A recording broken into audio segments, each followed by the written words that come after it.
Very much. An incident all the way back in 1970 illustrates the danger of floats and high winds. A float and the crew of Carrollton flipped on what is now Norman C. Francis, injuring the crew's captain and ultimately leading to his death. And we've seen other windy Fat Tuesdays since then.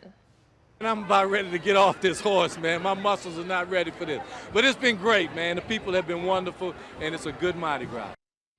And this video that you just saw there is from 2008 when wind gusted higher than 20 miles an hour. While it made it hard to hang on to your hats, the parades went off as planned.